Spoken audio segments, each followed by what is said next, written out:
ทำไมบันโจมาด้านนี้กันกับเพลิงมาเนี่ยไม่มาเชียงเปี้ยนในมวยก่อนไม่บอกว่าเขาให้ถอนออกไม่ได้ถอนคุยไทยได้อยู่ไหมเหรอบ้าคุยไทยได้อยู่ไหมเหรอได้เนี่ยได้ขมายได้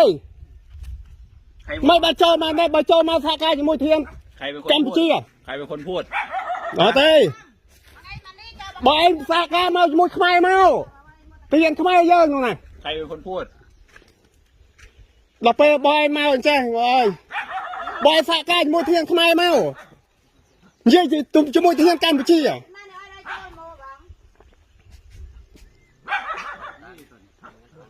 ที่คุยกับผู้ใหญ่บ้านไปอ่ะอัตเต้บอยโจมาเนี่ยเอาเมาจมูกเทียนขมายเทียนขมายสักการขึ้นเตยบอยโจมาแต่เองใช่นี่กับบ้านเขาคุยกันหมดแล้วบ้านเขาคุยกันหมดแล้วอัดดังเรื่องเต้ไม่งั้นตรงนั้นเขาจะไปถอนเหรอเขาคุยกันหมดแล้วเนี่ยตลอดแนวเตือนแต่เย่จมูกดาฟายจมูกเทียนขมายเต้ยการไปชี้นั่นไทยมันเตยรู้บ่าวมาโจมาเจนี่แต่เธอไม่เตือนแต่พูดไทยได้อยู่รู้อยู่ว่าพูดไทยได้อยู่ถูกไหมวันนั้นมาสลับบัดบ้านสลับบัดบ้านสลับบัดบ้านเต้เย่ขมายเมาจำเย่สำหรับจมูกเทียนการไปชี้นั่นเทียนไทยเต้ยไอ้ตัวนี้ถอนเมื่อไหร่ตัวนี้ถอนเมื่อไหร่ถอนแต่เมื่อไหร่บางคันได้อันนี้ตะลงตะปีตอนนานดอกยุคเรื่องไหน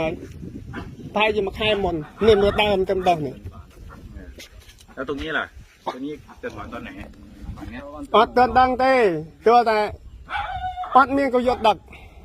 หายเพลิดบ้างคุยกันไรคุยบอกว่ารถไฟก็เสียอยู่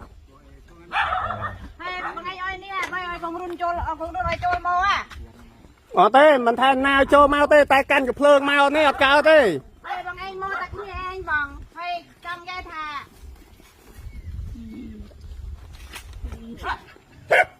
ให้ของรุ่นโนสได้กี้อ้อยโจลโมเปรย์เปรื้อเนาะมีนาวโจเต้มีนแต่โจมาจัดไอ้ตรงไหน